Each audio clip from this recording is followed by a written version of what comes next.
Thinking about moving to Belleville, Illinois? You're in luck. I've got Karie Handley right over down there from us, I guess, here in central Pennsylvania. Say hi to everybody, Karie.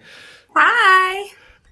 Karie Handley right there, realtor in Belleville, Illinois, which is kind of right outside St. Louis, and we'll talk about that, where it's located and everything like that. This is Wanna Move There, the show giving all humans the information they need to decide whether or not they want to move to a different area. I said all humans, and I put that in caps because I used to say Central PAans, but I figured anybody could be watching this to move to the area, the subject area. So it's all humans. Give everybody the information, whoever wants to watch it and move somewhere. I am your host, DerekBicksler, realtor of 15 years right here in central Pennsylvania.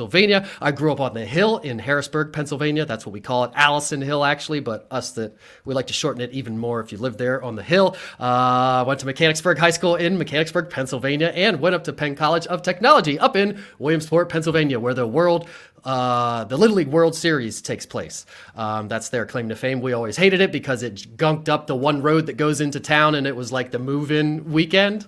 It was cool the first year, and then after that, it was annoying. Call me, text me, email me, throw a rock through my window if you need to buy or sell a home. We still need inventory pretty bad here in central Pennsylvania in February 1st of 2022.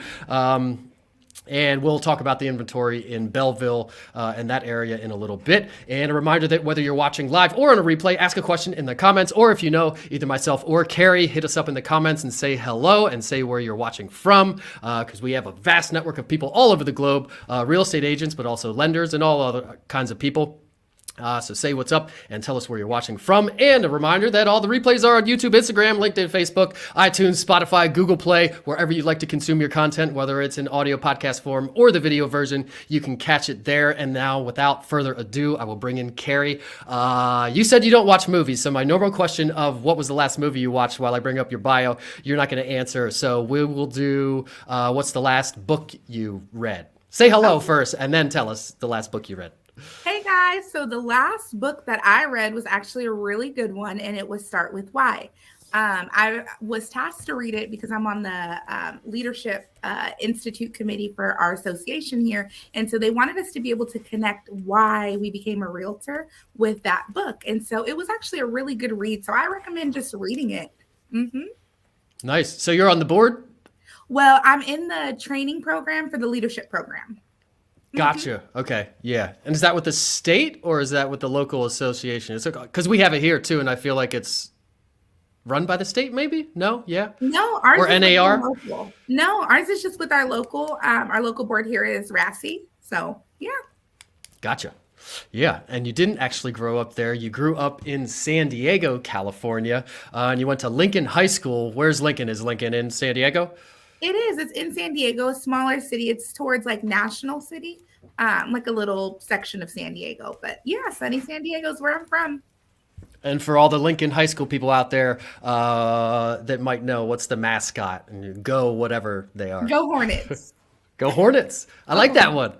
Yeah. Yeah, I like that one. The Wildcat. We're Wildcat, Cougar, Panther, all these different cats. And the cat, I think, is the number one used mascot around the world. So I like the Hornet. That's kind of cool.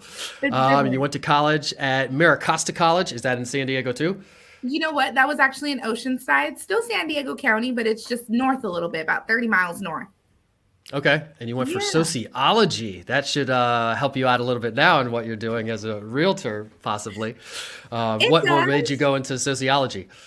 I have probably one of the biggest hearts. And so I just like to understand, the way in which the society runs. And so that really kind of helped me understand. And I think it definitely does directly correlate to real estate since we are in the business of people. So, yeah. Yeah. Yeah, it's all about people. It's not really. People think we just show houses sometimes, and that's the easy part, unlocking and locking doors. That's the no-brainer part is the people and the contracts. That's the hard part. Right. Your favorite color is pink. I like that. Not blue, although pink is probably the second most common color I get after blue. If you had to pick a second favorite color after pink, what would it be? It would be purple. It's my stepdaughter's favorite color. And so I like to just buy purple things to make her feel happy. So I'd have to pick purple. Nice. Purple's not part of the Frozen color scheme, is it? Mm-mm. Frozen's more of a blue color scheme, right? Yes. Frozen. I love Frozen. Frozen's definitely blue, giving blue vibes. Yeah, I feel like everything my two daughters have is blue or frozen, especially my younger daughter. It's a lot of frozen, frozen, frozen, frozen, frozen. Your favorite food is cake. All right. Yes. Well, I can tell you that my daughter's favorite song is Cake by Flo Rida right now, which is kind of funny. So what do you like about cake? You just like dessert, or you like a certain kind of cake, or what? I'm like a big fan of strawberry shortcake. Like if you said, Karie, you can only eat one food for the rest of your life, it'd be strawberry shortcake. And I'd be happy. Not is healthy, there but I'd be happy. well, you got some fresh strawberries in there. Would you only have it during strawberry season, or you'll eat it whenever? Whenever. And who makes the strawberry shortcake? Did like your mom make it when you were growing up or something? Because my mom has her own recipe. I think my grandma, I think it was handed down maybe or something. So we like our strawberry shortcake as well. Do you have a certain recipe? Oh, and here's the question. Number one, is it a hand-me-down recipe? Number two, is it like a short, you can use a shortcake like a pound cake, but then some people use like a biscuity kind of something. No, it's not a hand-me-down recipe. It's just what they'd always buy us for birthday cakes as a kid. So it's kind of just like, I don't think I could ever imagine I don't think I've ever had a different kind of cake for a birthday other than strawberry. I think it was just my aunt's favorite, right? And I like just the regular cake. I haven't had the biscuit cake, but I'm sure I would like it. All right. So we dug it out. It came from your aunt is the one that liked the strawberry cake, and she brought it. So is there icing on it or not? It was like true strawberry shortcake. There was icing on it. Whipped cream. Gotcha. No all right. icing. I like mine in a bowl with milk too. Heated up, still hot. Strawberries and milk. Fantastic. All right. And then what about like a dinner, favorite food for dinner? Steak. I love steak. Steak and potatoes. On a grill? It doesn't matter. I'll have it anyway. I'm not picky. I'm not a picky eater. Not boiled though. I don't think you're gonna have a. What is it when you boil something in a bed, poached or like? I don't think I want a steak like that. No. You don't have any pets. I'm with you on that one. I'm cool with the hair and the extra responsibility and not being able to take vacation or leave whenever I want. So I'm kind of with you on no pets. Maybe someday when the kids don't leave me alone about getting one. And then you have two kids, 9 and 13. So what grade is that?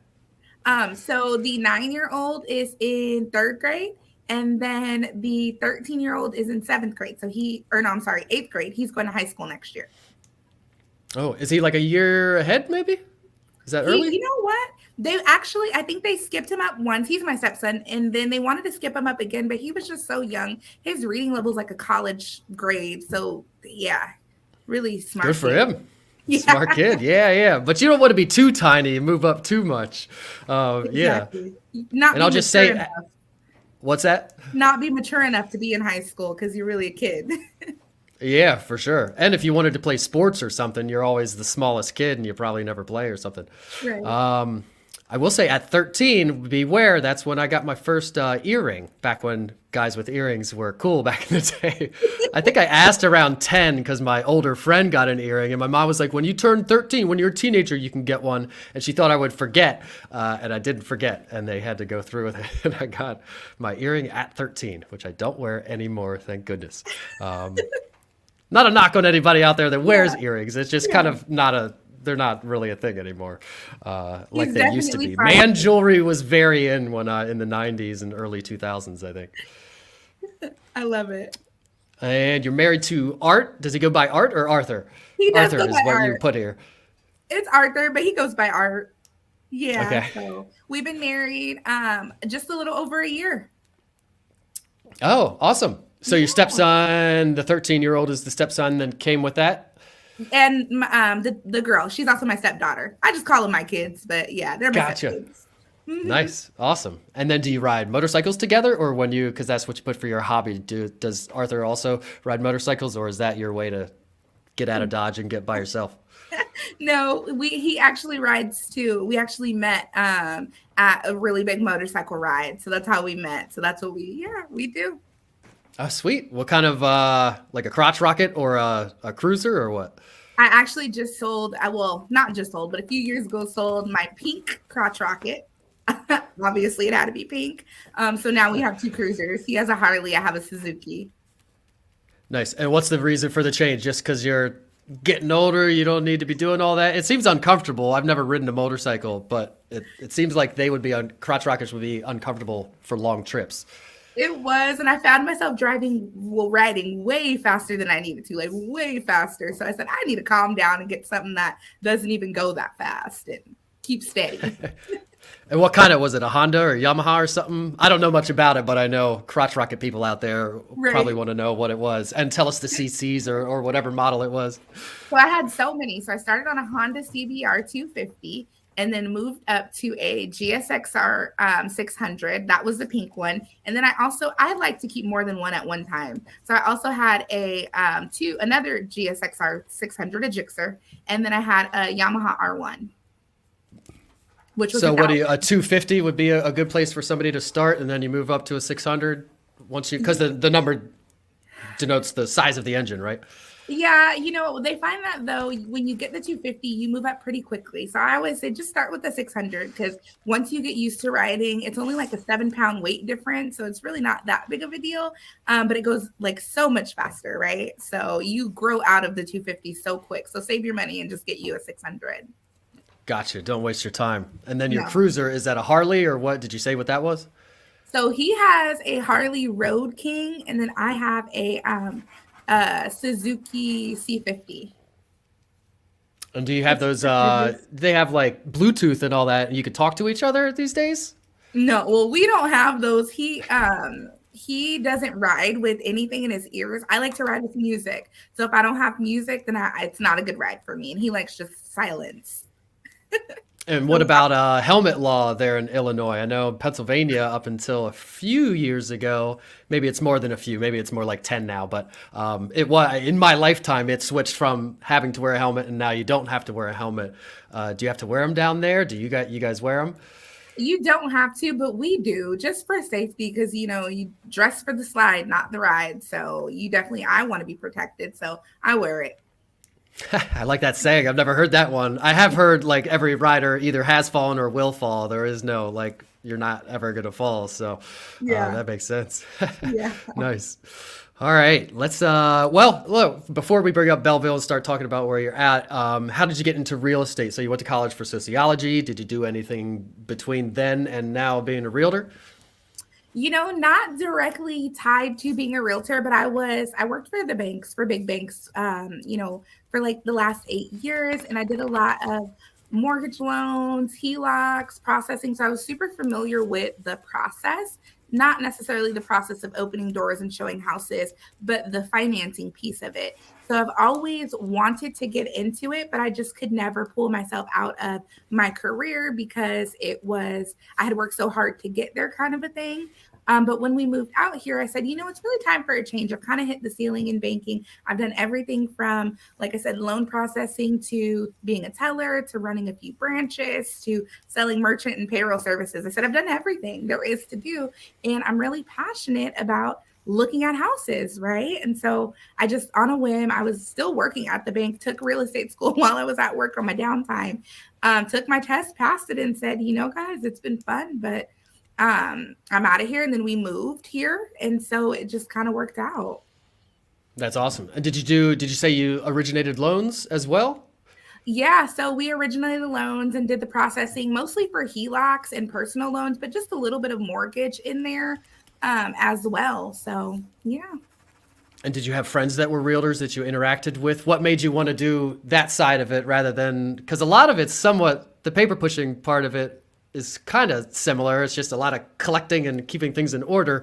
But we at least get to leave the office and go out and look at houses, like you said, and do all that kind of stuff. So was there something that appealed to you about being a realtor other than, what appealed to you about it? Truthfully, I've always loved houses. I remember when I was younger, like around my stepdaughter's age, 8 and 9, I would make houses out of shoe boxes. And my grandmother would always tell me, be an architect. Like you love to design it. You love houses. And then I found out that I needed math to be an architect. And that is just not my strong point. So I said, let me just try something closely related. And it just was going into houses and looking at them and seeing them and having that experience with houses. So that's what really drew me to being a realtor. That's awesome. And did you, what do you have I guess you're near border there. You're only licensed in Illinois, right? You don't cross I over.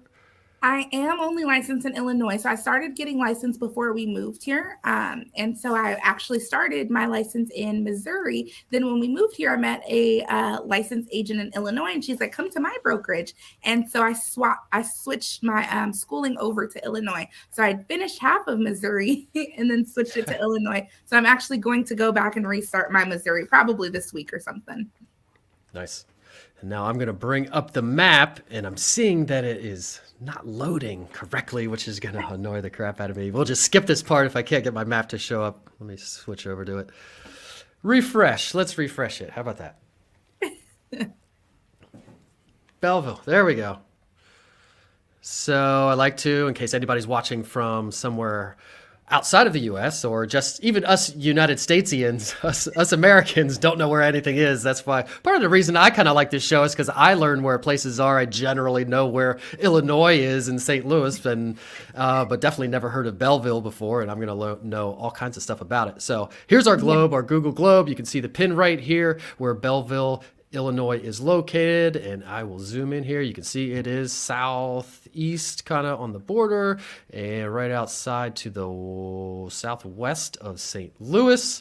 It is 55 degrees Fahrenheit there right now, and it's 11:20, so you are an hour behind us here. We're in Eastern time zone, so you're Central time zone. Is that correct? Yeah, that's correct. Yeah. And 55 degrees, is that accurate? Yeah, it is. Okay. It's warm. Is that unseasonably warm, or is that about right? No, it's unseasonably warm because we're in winter. So tomorrow it's supposed to be like freezing rain or something is what they call it. So it's weird that it is that warm. Yeah, I think we are experiencing this week, like last week was super cold, and now coming up is supposed to be some kind of warm front for a few days or something. So maybe we're all kind of seeing it, although you're kind of far from the coast. Who knows? All right, I'm going to read the quick facts here, which are just pulled from Wikipedia. Google pulls the kind of like the first paragraph from Wikipedia, and I'm going to read that. And then you can debunk anything that's in there. It's pretty short for Belleville, but Belleville is a city in the county of St. Clair, Illinois. It is coterminous with the now defunct Belleville Township. What is that? Is there a Belleville Township that doesn't exist anymore? Right. There used to be. Everything is kind of like a township out here. So now it's just St. Clair County. Gotcha. And it also is the seat of the Roman Catholic Diocese of Belleville and the National Shrine of Our Lady of the Snows. Do you know what the heck that thing is? No, it's like there's a show out here where they do something with the Lady of the Snow, but it's a lot of snow. I'm looking it up right now. National Shrine of Our Lady of the Snows. It looks like it's like a amphitheater. Yeah. Or something. Huh. Yeah. It doesn't look very exciting, but you are close to all kinds of other stuff, which we're going to talk about. So You can see where they are kind of outside of St. Louis. They're also on the border, pretty close to the border of Missouri, which is why I asked if she was licensed only in Illinois, possibly in Missouri as well. And now I will bring down my map if I can find my button. Let's talk about the landscape, what it looks like there. So what kind of trees and vegetation do you have? That's when I go to Florida, it's not a culture, a landscape shock. I don't know what it is. I don't like it. There's no shade. They don't have the same kind of trees. It's these long stalk with a couple leaves at the top kind of trees, the palm tree kind of stuff. There's nowhere to hike with any kind of shade, no matter what. A lot of the stuff is down low. So what do you have out there? Do you have like the oak trees and pine trees and things that we have up in the Northeast? Or is it kind of like Florida or something? Well, coming from California to here, it was kind of like a culture shock because there's a lot of like trees. There's a lot of trees like everywhere. But San Diego sucks for trees. Yeah. I went on the Pacific Coast, whatever. Yeah. Terrible. I know. Also, because you can see where you're going, like 20 miles that way, but it's 8 hours. Yeah. It is like 8 hours away. Yeah, no. So there are so many trees here. Like you wouldn't believe. But one thing we're really big on is cornfields. So there's like cornfields everywhere you look. You can just drive and you can go for miles, and there are like real life cornfields. And it's simply because it helps keep the ground from molding, because I guess the agriculture out here gets really, really wet and damp, that it would mold. So they plant cornfields everywhere. It's really flat. There isn't a lot of hills. So when I see like a little hill, I get really excited. And I always nudge my husband, like, look, there's a mountain, but it's really just a small hill. And then all of the leaves here change colors, like actual colors, pinks, purple, orange. Like, it is so beautiful. I'll have to post some pictures on my Instagram so you can see it's breathtaking when they change. But then when they die, it's just sticks. But I'll take the colorful leaves, and I guess I'll have to take the sticks too. But it's nice. It's different. Yeah, it looked awesome. When I was looking for pictures to use for the thumbnail for you, it says Southern Illinois, so I was looking for pictures of Southern Illinois, and really the only things that I could find just on Canva, where I can use them freely, unlicensed, were pictures of outdoors and some picture of some rock formation that people must frequent a lot somewhere in Southern Illinois or something. So I saw some of those. Cool. I was like, oh, it looks really nice there. And there's also there's a national park way down right on the southern border, some Shawnee or Mohawk State Park or something. But it looked like a cool place. It's what was beautiful. I gonna say? No hills. So No corn, hills. we could relate to corn. We got corn as far as the eye can see here. Do you have soy too? Do they switch back and forth? Here they seem to switch back, like one year it'll be corn, next year they do soy or something. No, I haven't seen it switch. It's just corn, and then it just goes flat, and nothing else grows until the corn comes back. And then what about the weather? You had mentioned that it's unseasonably warm right now. It's 55 degrees-ish. Tomorrow it's going to be freezing. Is it usually you get a winter with snow and all that kind of stuff? We do get a winter with snow, not on Christmas, but after Christmas is usually when it starts to snow. But the weather here changes like every 5 minutes. It's different. So you could leave the house in like a full coat, and by the end of the day, you're in flip-flops, because it just changes so drastically like that. We definitely get all 4 seasons, which is nice, because it's definitive, like definitively winter because it's snowing, definitively summer because it's hot. It's really nice. Are you in a valley there? There's a river right there. What's the river that runs close to you? Is that So St. that's Louis? Mississippi. Yeah, it's the Mississippi River. So when we go over to St. Louis, we call it going across the river. And a lot of people think that we travel by boat, but we really just go across the bridges, but it's just across the river, because that's what separates Missouri from Illinois, is the Mississippi River. Huh, there's a geographic lesson for everybody that didn't know that. I'm sure I was taught that sometime along the way and had no idea anymore about that. No idea. And then you said freezing rain tomorrow. So you get the snow, you get the freezing rain, the sleet, that kind of stuff too? Yeah, you get everything. You get hail, tornadoes. So we just had actually a tornado, unfortunately, a pretty big one a few weeks ago. But yeah, you get a range of weather out here. Yeah. And do schools close? I'm guessing since you're used to getting it, they've got the salting trucks and the plows and all the infrastructure to get that all taken care of. It's great infrastructure. They do have the plows, the salting, so you don't really feel it on the roads, which is nice. We do get some ice. So when there's really bad ice, everyone knows you kind of just stay home, because that's slippery. And there's really not much you can do about that black ice. That gets a little dangerous. But when it snows, it's just kind of life as usual. And my first winter here, I thought like everybody would stop and things would just stop, but it really doesn't. Yeah, if it snowed in San Diego, everybody would stop, I think, right? It doesn't snow there, right? It's pretty hot. No, oh no, it doesn't snow. It rains maybe not even a whole bunch in San Diego. I didn't even really own coats when I lived out there. And here you have one on for the interview, even if it's cold. Is that it? Did you wear that as a prop to tell everybody that it does get cold in Belleville, Illinois? No, it's my and then, vest. Everybody seems to wear them, so I'm like, I guess I'll invest in one. invest, no pun intended. And what about, you mentioned tornadoes. So we don't get tornadoes here. I mean, I feel like we get a tornado warning here and there, but I've never heard or seen a picture of an actual big twister touching down, the typical kind of thing. So you get like those things? Yeah, we do. We're actually in what's called Tornado Alley. And it's a part of the United States that's prone to tornadoes. It includes like Oklahoma, cities like that. So we are in the middle of that. So we did just get a really big one, and it was so sad. It actually hit a town called Edwardsville, which is about 20 miles north of where I live in Belleville, and it hit the Amazon distribution center for the area. Yeah, 6 people actually lost their life, unfortunately. You know, rest in peace to those families. But we do get tornadoes, and when that happens, there's sirens that go across the city, kind of like you'd see in a movie, to kind of let everybody know, get to your basement, you know, seek shelter, things like that. And do you have basements there in your houses? Yeah, I have a full finished basement, which is nice. So when that happens, we have a bathroom, shower, so we can kind of live down there if need be, which, you know, sometimes you got to get down there. But yeah, there's basements. We have a lot of basements.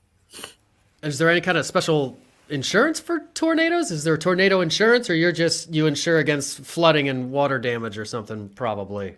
Yeah, you know, we do have to actually have one specific kind of insurance, and it's mine subsidy insurance, because Illinois, right? I know. Illinois. I couldn't even repeat what you just said.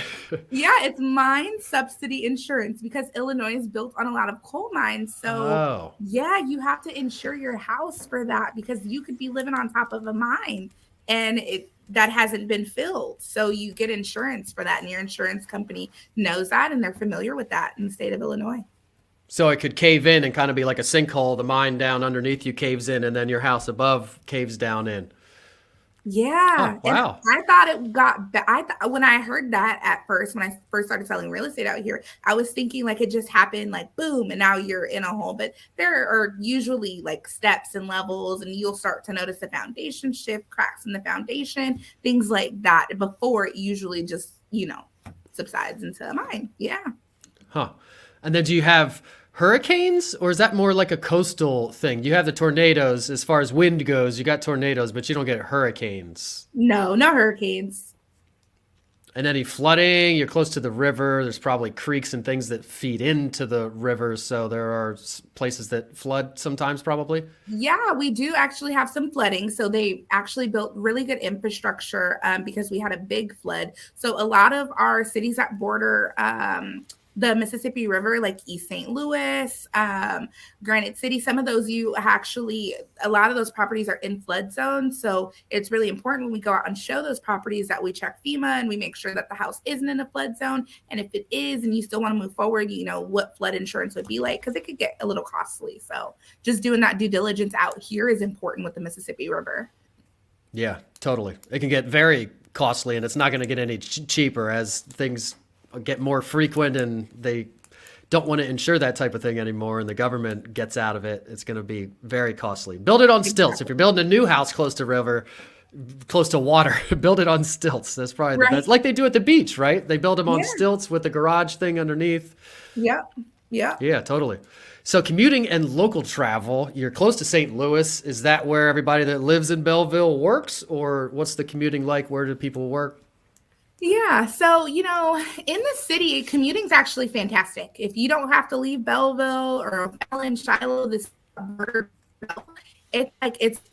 I don't think there is very much traffic over here, if ever, but it's just those people who commute all the way over to St. Louis.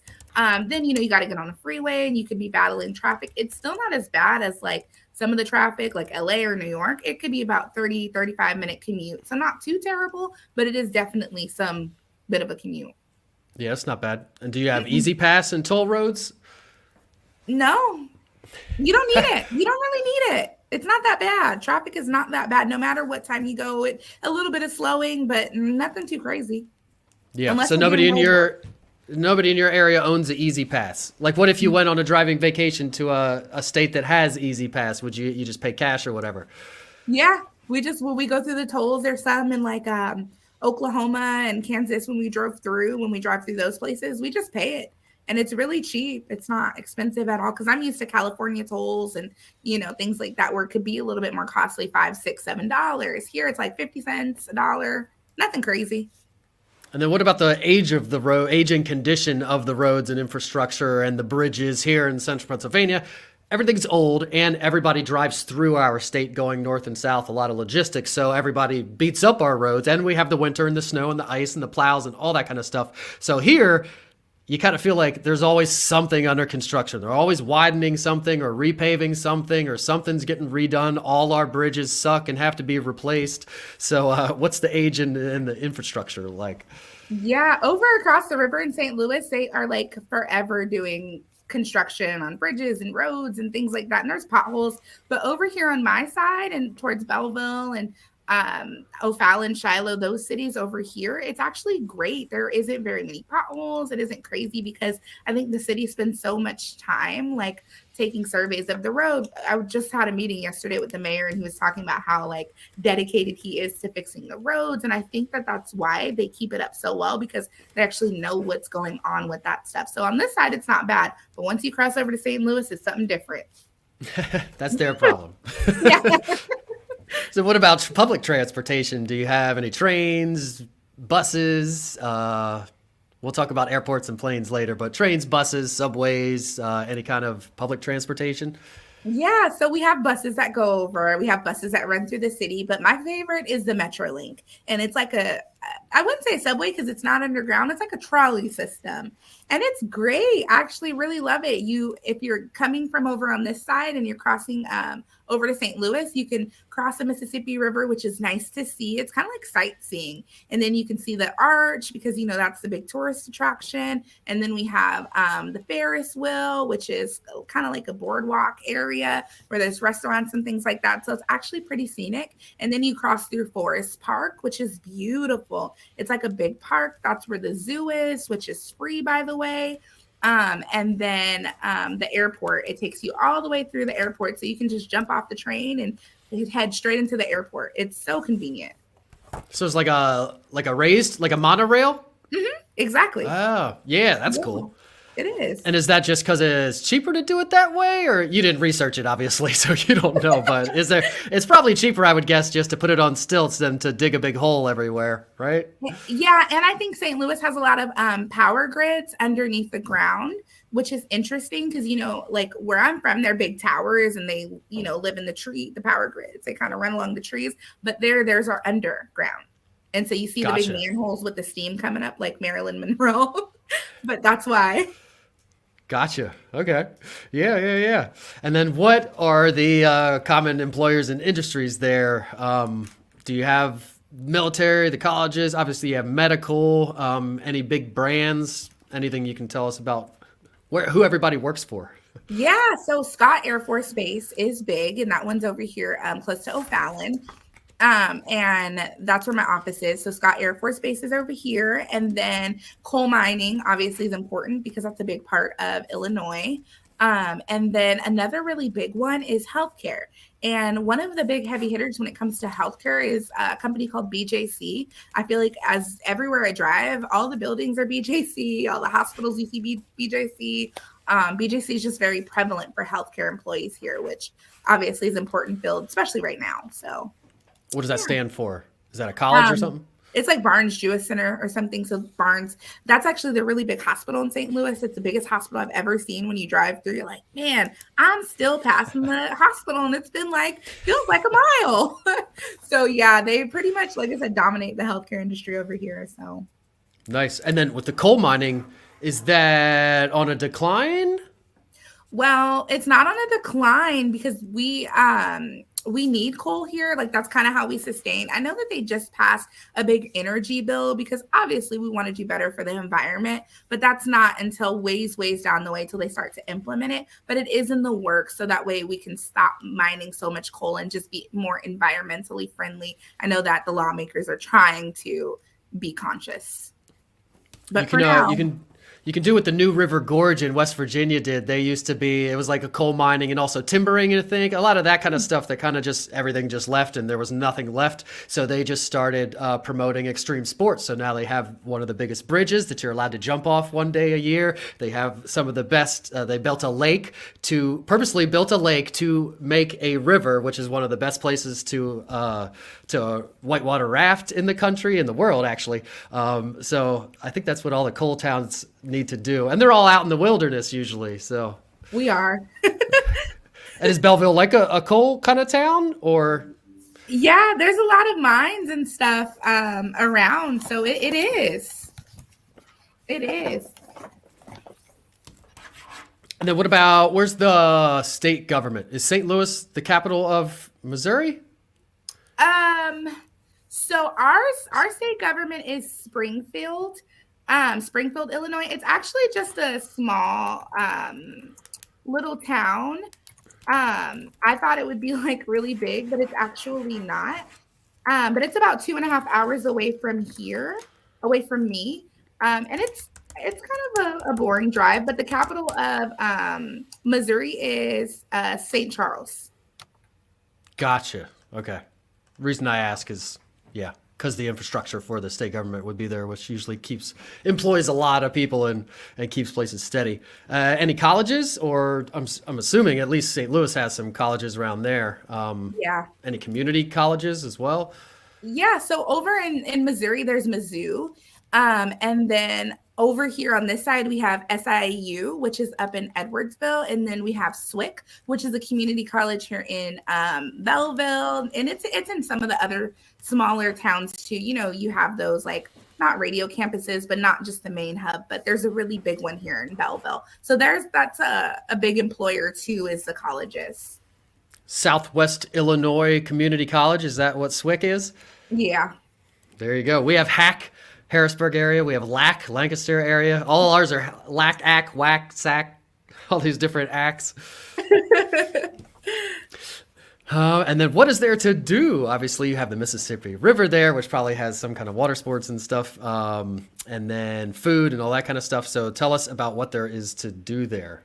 Yeah, so it's a lot of actual local businesses, which was different when I moved here because it's nice to just be able to go to a local business and not a huge franchise. So I really like my favorite coffee shop here is Balance and Tea. That's where I go to kind of like have a Zen vibe and maybe meet with a client or meet with like a lender or something, just to kind of get out of the office scene. So I do like Balance Coffee and Tea. Plus their coffee and tea is delicious. And I really like their breakfast because they serve breakfast. So that's good. And then for like food, I love Beast Barbecue. Back home, Beast? It's called Beast Barbecue. Back home, we had Phil's Barbecue, and it was like so sad to leave because I'm like, how will I have good barbecue? But we found this place, and we do not stop eating there. It's so good. And then things to do. I mean, we're parents, so we do like parenty things. Like we like to go down to the edge, and that's where the kids can go play games, and it's like a big entertainment center for the kids. So that's just some of the stuff that we like to do. If we're going out to do something adult, like it's just kind of probably go see a movie or go eat. Ride the bikes around. Yeah, ride the bikes around. Do you have like Sky Zone, Monkey Joe's, like that kind of stuff? Yeah, we have Sky Zone. So we like to go to Sky Zone, especially for like the kids' birthday. We'll have their party there and stuff like that. Although I'll tell you, the last time we went to Sky Zone, they pushed me in the foam pit and I got stuck. So I'm boycotting Sky Zone. I feel you on that. The foam pit is hard to get out. You don't even realize. You're like, yeah, I'll jump in there, and you're like, oh, this is hard. Whoa. It seems like you sink every time you try to get further out. You do. It's like quicksand. Yeah, for sure. Right. And then if you cross the bridge over to St. Louis, because it is the largest metropolitan city and there's so much more to do there, you can go down to, like I said, the Ferris wheel, and there's restaurants and like fire shows and all kinds of fun stuff. And you can go see the arch and go up to the top of it and all that good stuff. And do they have like arts fests and like Labor Day festivals and fireworks and pop-up festivals or whatever you want to call them in Belleville itself? I'm sure they do in St. Louis. No, most things are over in St. Louis actually, it's only about 20 miles. So it's about a 25-minute drive with no traffic. So like St. Louis is having Mardi Gras this month. They have pride parades and they have all kinds of things. And they just built Ballpark Village, which is like a brand new stadium where the Cardinals play. And there's like bars and restaurants in there. So you can always find something to do in St. Louis for sure. But Belleville, it's kind of like laid back, real chill. If you're doing something over here, it's like a furniture painting class or just something really laid back. And what about East St. Louis? Is that part of St. Louis or that's in Illinois or? So it actually gets so confusing because most people think It's very confusing. It is. It used to be a part of St. Louis way back in the day, and then they broke it off, and now it's a part of Illinois. So it's actually on the Illinois side. It's Illinois. It's not St. Louis at all. But does it still feels like part of the city, kind of? No, it's actually a really small community. So it actually feels more like Illinois, which made sense for it to be over here because when you go to St. Louis, it's like big city feel. Yeah. So you can sit on the St. Louis side and look across the river at small town, and then you can sit on the other side and look at big city. Are there skyscrapers and that kind of thing in St. Louis? Is it a tall skyscraper type of city? It is a tall skyscraper kind of a city, but it's like not tall skyscraper kind of a city like Chicago. It's very like brick buildings, like it looks more historic than it does new modern skyscraper kind of a city. And there are some cool places to go, like Rooftop 360 is a nice bar and restaurant that I like to go to. That's on a skyscraper where you can get views of the whole city. It's so beautiful. And then what do people do on the river? People have like pontoon boats and speed boats and water ski and fish and all that kind of stuff. It's more industrial just with all the mining and stuff. So it's not like a river where you go and like lay out like on the beach and play in it or anything like that. It's not that kind of river. We do have a beach, which is like a river lake kind of a thing, but it's about an hour away. Okay. Yeah, I find that some rivers people do things in. There are areas here that are dammed up where it was kind of made for recreation, but the rest of it, it's too shallow. You couldn't really do it, or it's just not pretty, or there are factories nearby or whatever. And all the factories back in the day were purposely built along the rivers and just dumped everything into the river to get rid of everything. That's kind of what it looks like. Yeah, I wouldn't swim in it. I'll put it that way. And so what about vacationing? If you're going to, we'll start with let's start with the airport. If you're flying out, trying to get out of Dodge, go somewhere far away, what airport are you going to? I'm going to go to Lambert. That's in St. Louis. That's just generally where I go, mostly because it is that bigger international airport. So flights are cheaper. We do have the little one in Belleville that you can fly out of, but I find that it's just a little bit more expensive. And for an extra $100, I can just drive 20 minutes over, 30 minutes over to the airport and have a cheaper flight. So I usually just go out of Lambert. Yeah, same here. We've got Harrisburg International Airport, which is great, but I'll drive to Baltimore most of the time to get a better flight, which is farther than you would have to go. And then what about if you're driving to a vacation? Up here, we're usually going, the go-to place is the Jersey Shore. I heard somebody the other day say that New Jersey is the vacation capital of the world, which I guess I could believe because New York City's right there, the biggest city. Philadelphia, which is like the second biggest city, or one of the like top 5, I think, biggest city. Plus all of Pennsylvania and DC and all these places. And even if people don't go there every year, they've at least been to the Jersey Shore at least once or twice. So where do you guys drive to if you're going on a driving vacation? Where are you driving to? Yeah, so either go up to Chicago or go over to Branson, Missouri, which Branson, Missouri, it's like a lake. And that's where you go cabins, get in the water, and do fun things like that. So either or, you can go either direction. Up north towards Chicago, which Chicago is like a 4.5-hour drive, or over to Branson, which is like 4 hours also. So same kind of a whatever feel you're going for. I'd be down for Branson. And anybody out there that likes outdoor stuff knows I've never been there, but that's a big, big, big outdoor destination. A lot of hunting and everything. And I actually sold timeshares for like 6 months back in the day.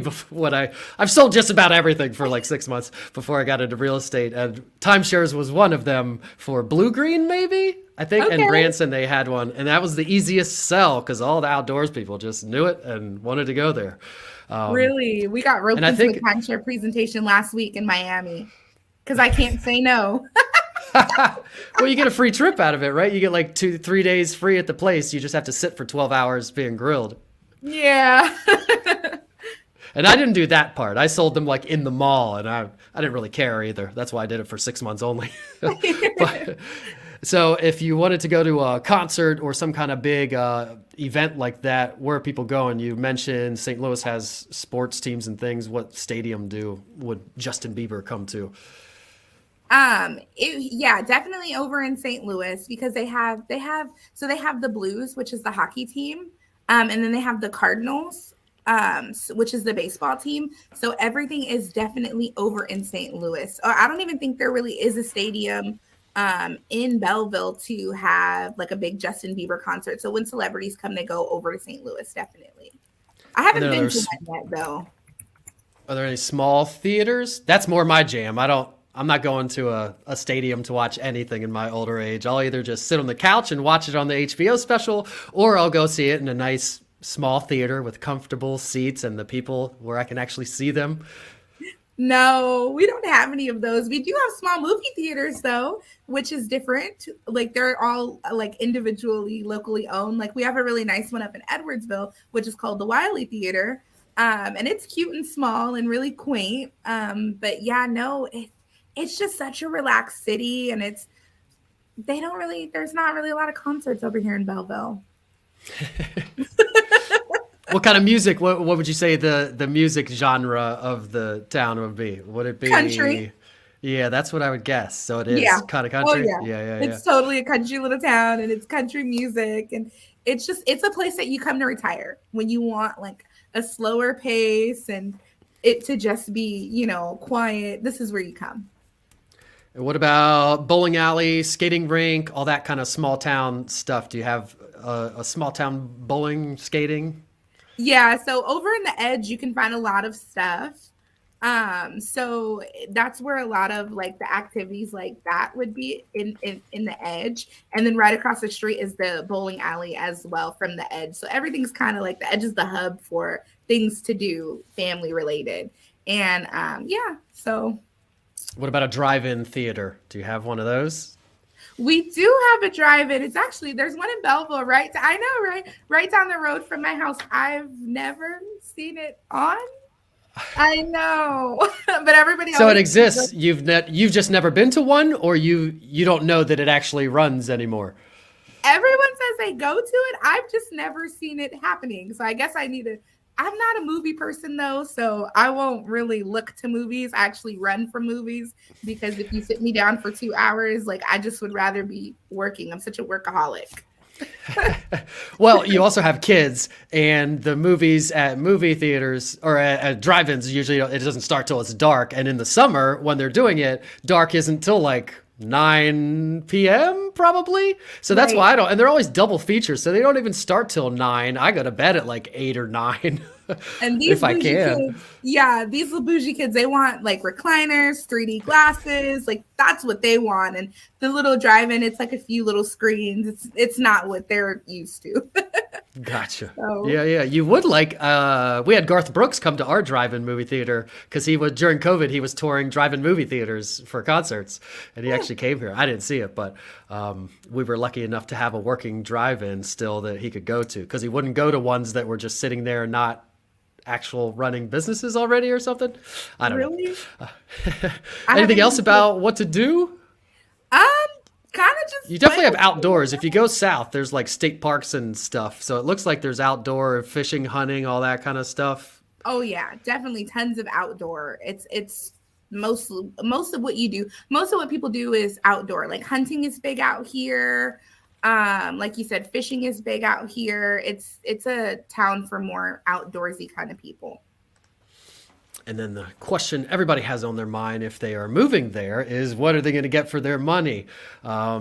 Here in central Pennsylvania, I'd say $300K is probably the entry level to the American dream kind of home, which I would define as 2-story, usually probably a 2-car garage at that price point, 3 to 4 bedrooms. A 4-bed, probably a little bit higher than that, on a 0.2 acre lot in a suburb of the city. So how does that compare there? So here you can actually get all of that for about $150 to $180. You get a ton here for your money, actually, like a lot. And it's still a seller's market here, so things are still marked up from where they sold last year, definitely. But it's definitely, you're not paying Southern California home prices. And a lot of the homes out here, they're a little bit different from like the average modern American dream home. These homes here are like smaller brick houses, 1-car garage, nice lawn. It's not, and we do have suburbs in the outskirts of the city, and my office is in one of those suburbs, like an O'Fallon kind of a thing. And that's where you'd get the 2-story, 2-car garage, 3-bedroom, 0.2 acre lot. And over here, you would get that for about anywhere from 250 to 300. And, you know, it goes up in some subdivisions, but you get a lot for your money out here. And then do you have, like, in the downtown, the old town district or whatever, do you have those like 1800s, 1900s built row houses and that kind of stuff? Well, we don't have a whole bunch of those. They do have that over in St. Louis. And those are so cute to look at. But over it's all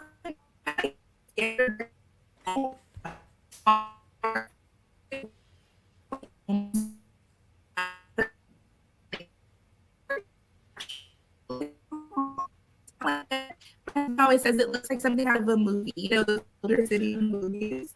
It's like that. So, you were breaking up there, so I think you just stopped. You froze. Oh no. I hear you. You're in the Matrix, as we would say on Clubhouse. Your picture is frozen, and I'm hearing little glimpses of audio. So I don't know if it's my or yours, but I'm going to give you a couple seconds. We're clear towards the end here. Now your picture went out. Maybe you'll come back. I'm going to start closing it out. Maybe she'll come back. Sorry, guys. We're about done anyway. I wanted to ask her. Oh, she's back. Hey, sorry. There we go. Okay. Nice. So you were saying it looks like a movie set somewhere. What looks like a movie set? I missed that part. The downtown. It's like, you know, those small country like movie scenes where you see the downtown and it's really old fashioned. That's kind of what it looks like to be in downtown Belleville. Actually, most of our downtowns out here, because like I said, we have surrounding cities like Shiloh, O'Fallon, places like that. They're all really, really small, tight knit communities. It's not like over in St. Louis, like I said, you see the big row houses and all of those things. But over here, it's just a little bit different, just small little brick houses. It's like a simple life. Nice. And are they still building new stuff? Do you have new construction neighborhoods anywhere? Over in O'Fallon, Illinois, which is the next city over, there's a lot of new construction. That's the up and coming town. It's like the outskirts, the suburbs. That's where the military base is. And it's a really sought after school district. So there's a lot of development happening over there. But over in Belleville, I mean, no, not really. Mm-mm. And do they have HOAs with the new construction neighborhoods? Yeah, and the HOAs here actually are not pricey at all. I come from a place where they're like $400, $500, $600 a month. Here you can get it like $300-$400 a year, you know, if that. Some are $120.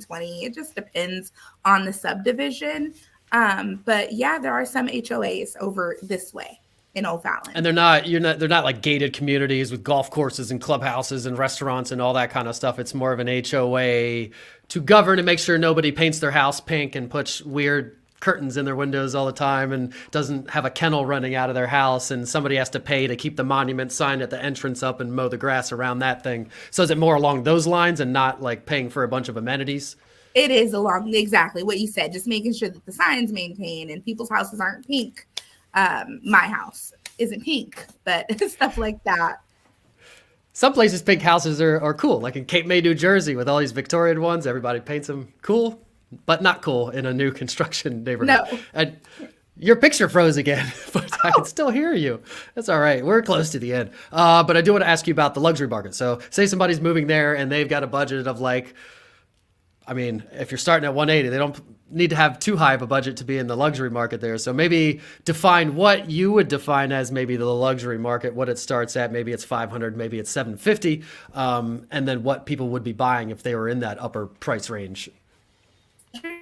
Here would be like in the 490 up range. So 490 and up would typically be considered luxury. And that's where you get the nice American dream homes. And it's not necessarily, there are some luxury homes in Belleville, but some of those areas that are prominent for luxury homes would be like Edwardsville and Troy, which would be about 30 minutes north.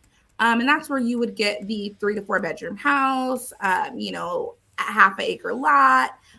Just really, really with really, really good curb appeal. So that's what would be considered luxury. It's a little bit different here in terms of luxury. So, yeah. And then what about like land or like a farmette or something? Because I find it, at least here in these small town areas, the luxury kind of ends up being They like an old farmhouse, which they redo and everything, and they like a barn and outbuildings, but they're really nice, and they end up spending like $1 million on this farmette or hobby farm, or they want 50 acres on a mountainside in a brand new house, and that ends up costing $1 million or something. So the luxury is kind of a different thing. It still costs a lot. So if somebody wanted a bunch of acreage or a farmette or something, is that kind of thing available?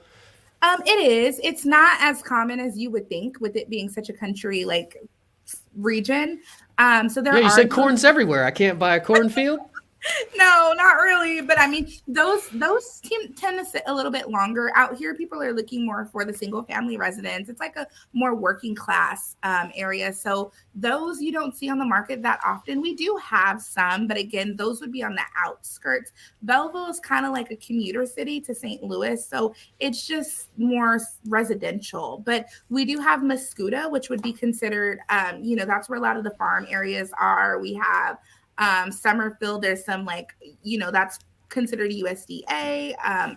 So just things like that. There are that on the outskirts, but that's not what the everyday buyer is looking for. But it is out there, but it doesn't go as fast as single family out here. Gotcha. And then we will end it out on the last question, which has nothing to do with you, or no, it has everything to do with you, has nothing to do with real estate or Belleville or St. Louis or real estate or anything. So if you could do any other thing for a living, what would you do? I would be a property manager. So I would be a property manager, but not just like an apartment complex or at a brokerage. It would be more like me managing my own properties. My dream is to have a bunch of properties that I house domestic violence survivors and homeless individuals. So my dream would just be tending to, their rental needs and things like that. So that would be my dream, is being able to house those people and really help them manage and have properties. Admirable dream. And you did switch it on me there, because you said property manager, and I was like, that is probably, if you said that to anybody on the planet, that's probably the last thing people, I don't want to deal with tenants. I got to kick people out, do all that. Nobody wants to be a property manager. But then you flipped it on me and told me what you wanted to do with it, which made it very, very good. So I like that. I like that a lot. And do you have investments now? Have you started that kind of? We've just started researching it, and I do everything with my heart. So of course I try and buy a property and just let people live in it, but I'm trying to get the business aspect of it before doing it, so that way I go into it informed and it benefits everybody. So just starting. You could do some Section 8. They always need Section 8 housing, and that's guaranteed money. There's some people that specialize that and love it. Yeah, I actually was approached by someone to do that, and I was so taken back because I had not done that yet. So I didn't realize that there was that need, but there is that need, especially here. Totally. I get calls all the time. Do you do Section 8? Do they do Section 8? I don't really know much about it other than, I don't do it, but I know there's a need for it for sure. Now tell everybody where they can find you. Read your phone number, your email, and your website aloud so that anybody listening on audio later can jot it down. Of course. So my phone number is 618-882-2947. My email is Homesbykarie, and that's Karie @kw.com. And then my website is homesbykarie.kw.com. And all her links for Facebook, Instagram, all her socials, all her websites, her phone number, all that stuff will be in the description, up or down, or wherever you're listening or watching this thing. And be sure to contact me if you're buying or selling a home in Central Pennsylvania or anywhere around the globe. We've got contacts. We've done an episode in Nigeria and Portugal, and tons of people in Canada we're connected with, people all over the U.S. So anywhere across the globe, especially if you're going to Belleville, Illinois, or anywhere close to there, hit me up and I'll hook you up with Karie. Thanks to everybody for watching and listening. I skipped that, my little plug. My call to action. Call me, text me, email me, throw a rock through my window, send a carrier pigeon, whatever you need to do. I want to hear from you and help you make a smooth transition to wherever you're moving to. Now, thanks for watching and listening. Thanks for watching and listening, everybody. Say goodbye, Karie. Bye. Thank you.